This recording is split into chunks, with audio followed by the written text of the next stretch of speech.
श्री रामचंद्र जी महाराज के भरे दरबार में विभीषण ने ताना मारा, ऐ बजरंगी, क्या तेरे मन में भी राम है?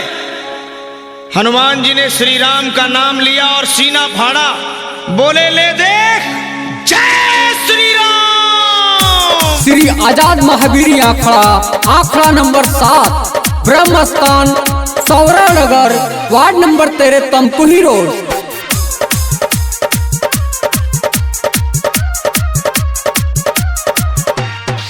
कौन में दम बाकी करी कंपटीशन, हर साल है जीती हमारे बमिशन। कौन में दम बाकी करी कंपटीशन, हर साल है जीती हमारे बमिशन। देखे में कामना से कम बाटे, अरे कम बाटे, अरे कम बाटे, अरे कम बाटे रे। अरे केहू से कम नहीं बाबू, आखड़ा नंबर 7 हो। यह 7 नंबर अखाड़ा में दम बाटे, यह 7 नंबर अखाड़ा में दम बाटे, यह 7 नंबर अखाड़ा नंबर 1 बाटे।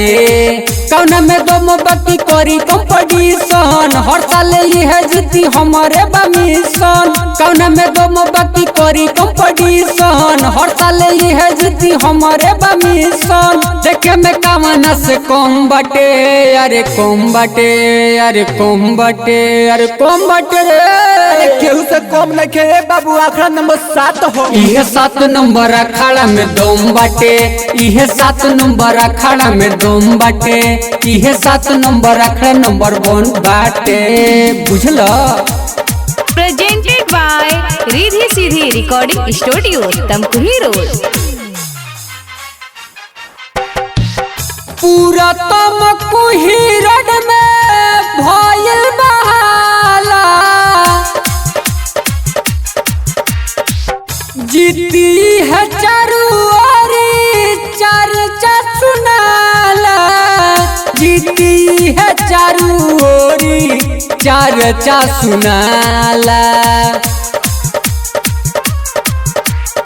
सबई अखाड़ा पर हेला भारी, करबे मुकाबला त जइबे तेहारी।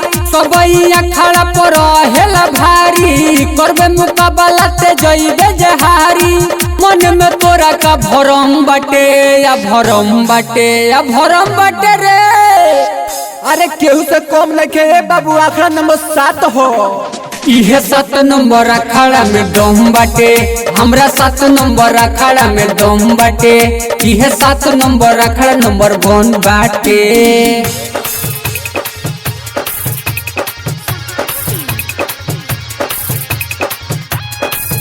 Mix by Pintu Prabhakar.